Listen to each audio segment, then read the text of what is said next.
Hello friends, in this video we are going to talk about the endoplasmic reticulum.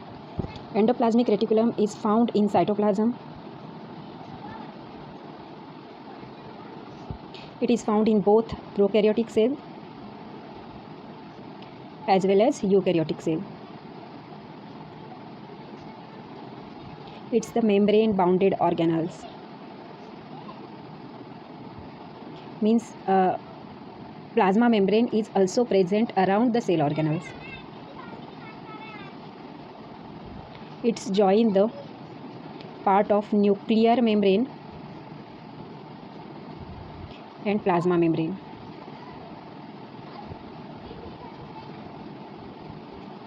इनके बीच की जो gapping रहती है दो सेल वॉल के बीच में कि दो प्लाज्मा मेम्ब्रेन के एंडोप्लाज्मिक रेटिकुलम के प्लाज्मा मेम्ब्रेन के बीच का, इसको हम बोलेंगे intracellular space. And that intracellular space is filled with fluid, and that space we called lumen. Lumen is nothing but the gap between the two cells, two membrane. Now here we draw the structure of endoplasmic reticulum.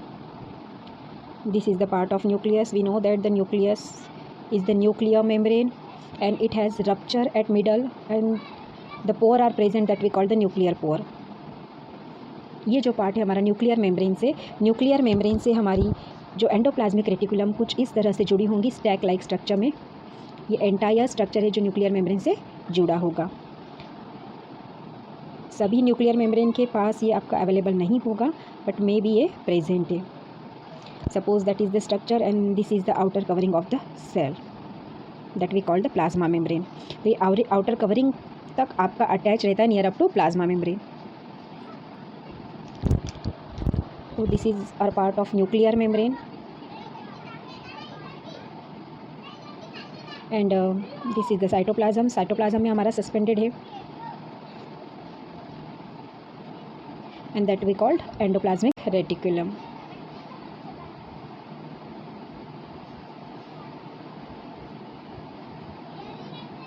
Actually अगर हम इसका single structure देखेंगे तो वो हमें कुछ इस तरह से दिखाई देगा.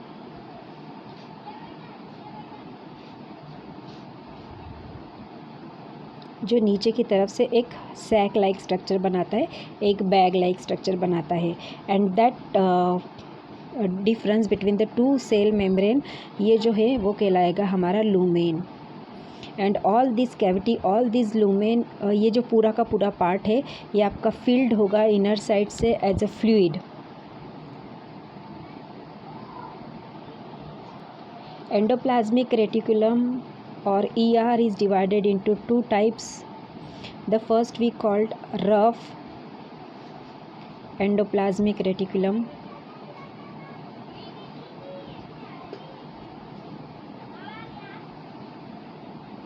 इसको हम RER से भी डिनोट करेंगे. एंड सेकंड जो है हमारा स्मूथ एंडोप्लाज्मिक रेटिकुलम.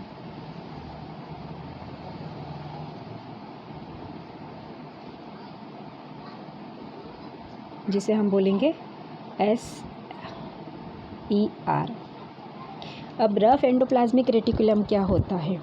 यहाँ पे जो हमने देखा एंडोप्लाज्मिक रेटिकुलम, अगर एंडोप्लाज्मिक रेटिकुलम के ऊपर राइबोसोम अटैच है, यहाँ पे कुछ कुछ स्टैक्स के ऊपर आपके राइबोसोम अटैच होंगे. तो जहाँ पे राइबोसोम अटैच है that part is look like a rough structure. एक खुरदरा पार्ट आपको बाहर से दिखाई देगा एंड इस खुरदरे पार्ट को ही हम बोलेंगे RER, that is the rough endoplasmic reticulum. और जो स्मूथ पार्ट है जहाँ पे राइबोसोम अटैच नहीं है वो है आपका SER, that is the smooth endoplasmic reticulum. Endoplasmic reticulum is made up of 3 types of the cells. 3 तरह की सेल से बना होगा दैट वी कॉल्ड सिस्टर्नी. दूसरी जो सेल्स होगी जिसे हम बोलेंगे vesicles and third one are tubules. Cisternae are look like that. इसी लॉन्ग स्टैक होंगे आपके जो सराउंडेड होंगे साइटोप्लाज्म मटेरियल से. And vesicles are the rounded form while tubules are the irregular tube like structure. ये 3 पार्ट मिलके आपका पूरा टोटल एंडोप्लाज्मिक रेटिकुलम का पार्ट बना हुआ है। Now we see the function of the endoplasmic reticulum. First जो फंक्शन आएगा, it is the supporting skeleton of cell.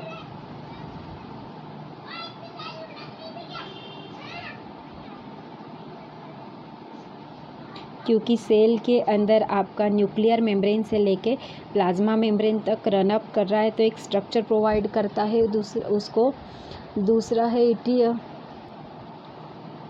It distribute nuclear material all over the cell.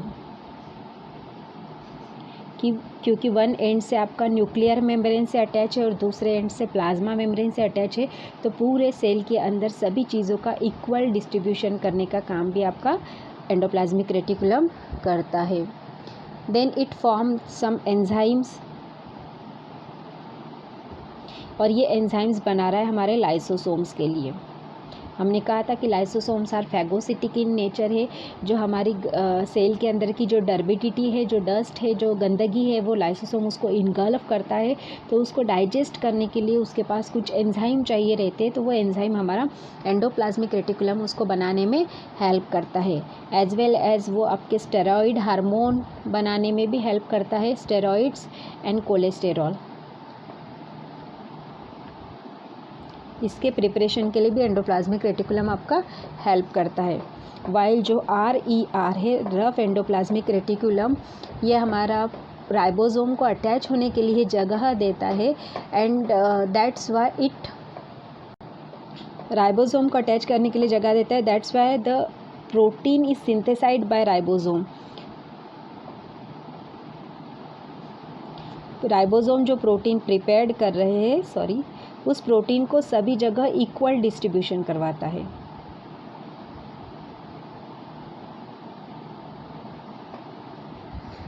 Equal distribution करने में लिए भी आपका हेल्प कर रहा है।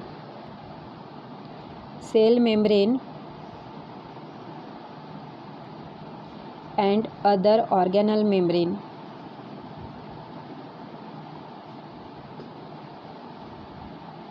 फॉर्मेशन। अगर सपोज़ किसी कारणवश अगर आपकी प्लाज्मा मेम्ब्रेन रप्चर हो गई, इसे एक्सटर्नल प्रेशर की वजह से, या कोई सेल के ऑर्गेनल्स की मेम्ब्रेन रप्चर हो गई, तो उसको बनाने के लिए हेल्प भी हमारी एंडोप्लाज्मिक रेटिकुलम करती है, क्योंकि उसमें लिपिड रहती है। और हमने तो देखा है कि प्लाज्मा मेम्ब्रेन आपकी लिपिड और प्रोटीन से बनी हुई रहती है, इसलिए आपका सेल मेम्ब्रेन के फॉर्मेशन में भी आपकी ये हेल्प करती है।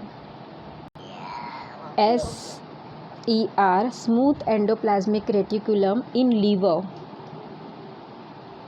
help in detoxification।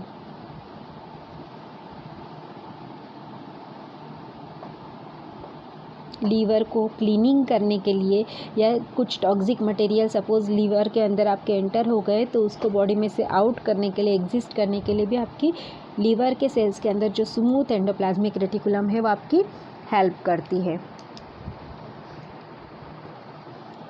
Now next cell organelle we say the ribosome. Ribosomes are small in size.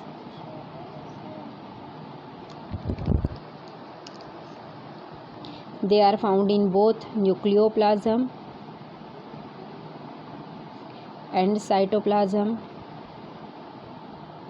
Cytoplasm में दोनों फॉर्म में होंगे, या तो फ्री फॉर्म में प्रेजेंट होंगे, या तो एंडोप्लाज्मिक रेटिकुलम के साथ अटैच होंगे।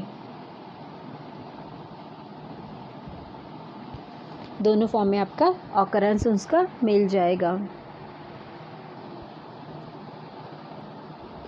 Ribosome are made up of, that we call the constitute of ribosome.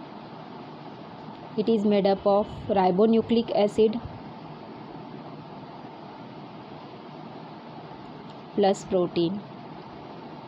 That ribonucleic acid भी also called the RNA. RNA और प्रोटीन के आपके राइबोसोम बने हैं। इनका फॉर्मेशन जो होता है राइबोसोम का, वो होता है आपका न्यूक्लियोलस के अंदर।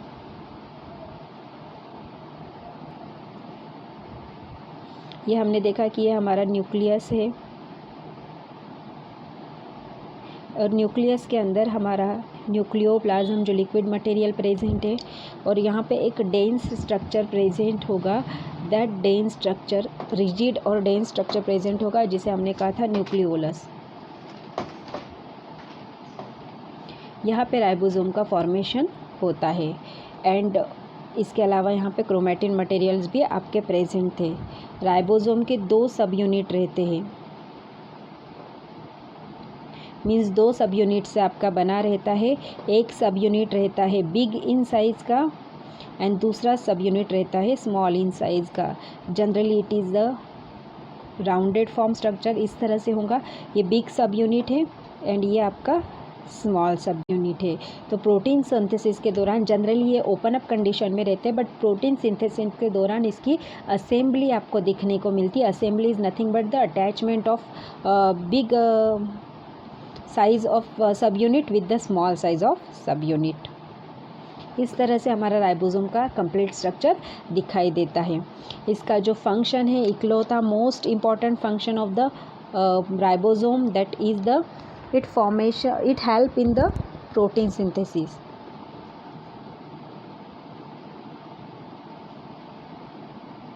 हमारी बॉडी में हर एक सेल में प्रोटीन की बहुत ज़्यादा आवश्यकता रहती है एंड प्रोटीन को सिंथेसाइज करने के लिए, प्रोटीन को बॉडी के अंदर, सेल के अंदर एक्चुअली, सेल के अंदर प्रिपरेशन करने के लिए राइबोसोम आपका हेल्प करता है।